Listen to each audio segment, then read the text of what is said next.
Become a premium subscriber at weathertalk.com. Help support all of this weather information. Your subscription helps pay for everything you see. You receive the ice storm alerts, tornado warnings, severe thunderstorm warnings, social media alerts when I go live with Facebook. You receive social media alerts when I update the videos.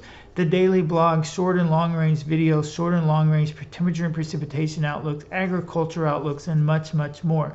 Go to weathertalk.com, subscribe, pick your counties, pick your products, then go to the App Store, download the app under Weather Talk, enter your phone number, and you'll be ready to go.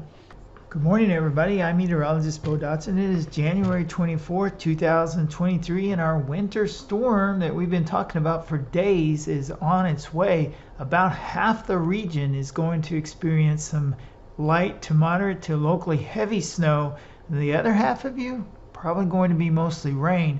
Tricky forecast, but I think we've centered in on the details. We take a look at radar this morning at about 6 a.m. and you see snow circulating across the Texas Panhandle into Oklahoma. This is your area of low pressure developing as that storm system came out of the Pacific, dived down into the Four Corners region and into Mexico, and now we're starting to see it develop with widespread rain, snow, and sleet across almost all of Texas now, and even a little light rain spreading as far northeast as Arkansas, Mississippi, and Louisiana.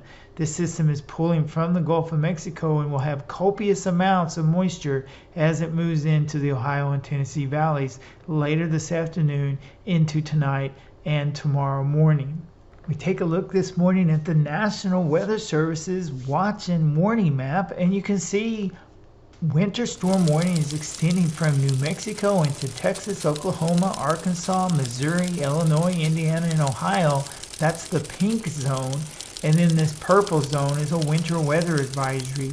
Now this does extend into our region. We'll zoom in here in a minute. We also see wind advisories across much of Arkansas, Tennessee, into portions of western and south central Kentucky. Strong and gusty winds likely to develop tonight, tomorrow, into tomorrow night and Thursday, with even some gusty winds continuing into Friday. Some 20 to 40 mile per hour wind gusts are possible. That's also a concern in the snow zone, as there could be some tree limb damage and power outages because of the heavy, wet, pasty snow, a very photogenic snow because of the stickiness of it.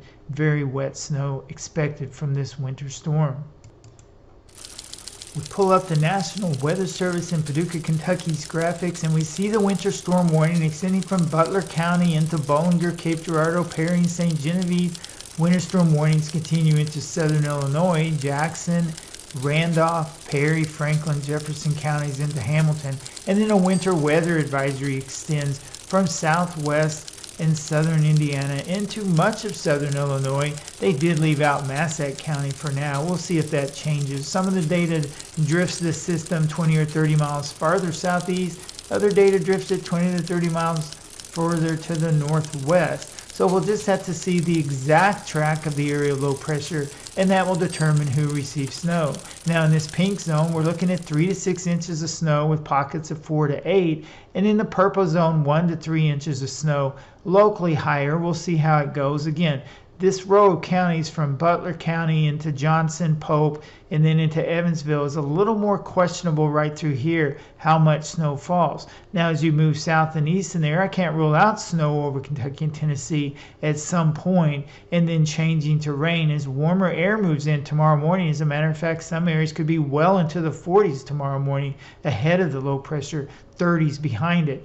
Now we are expecting windy conditions as well. Again, this is the wind advisory in brown, 20 to 40 mile per hour wind gusts with 20 to 30 mile per hour wind gusts back here in southeast Missouri and southern Illinois.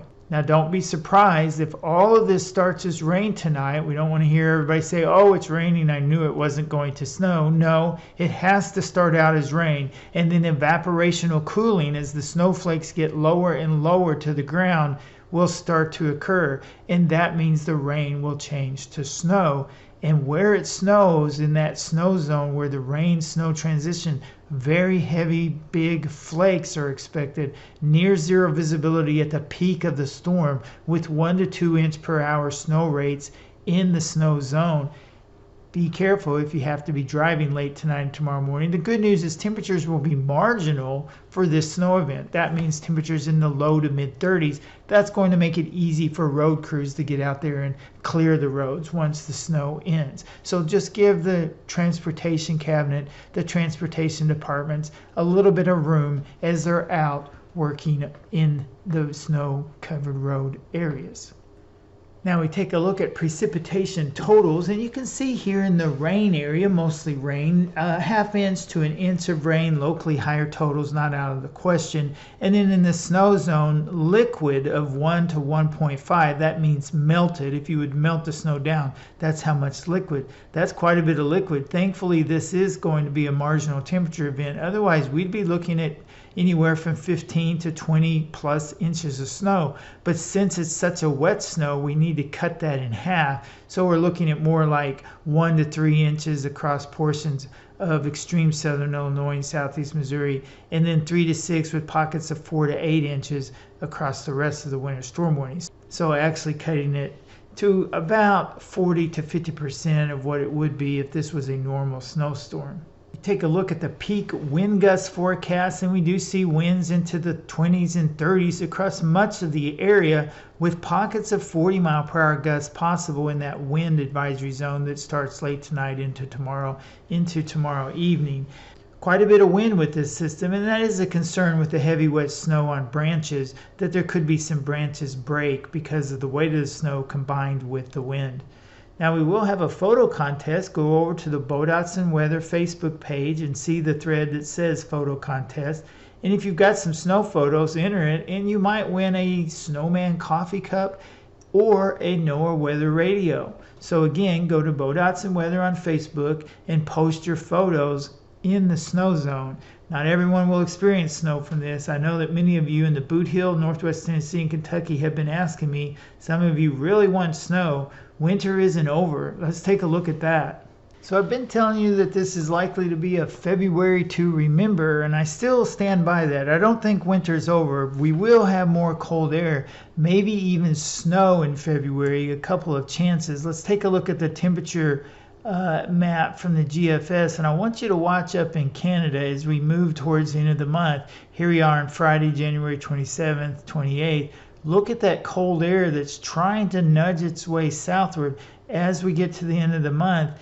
If that can pour into the central and northern United States, it will be bitterly cold. We stop here at February 3rd, and we see 0-degree temperatures in Iowa and teens in our region nudging in as that cold air attempts to spill into the area.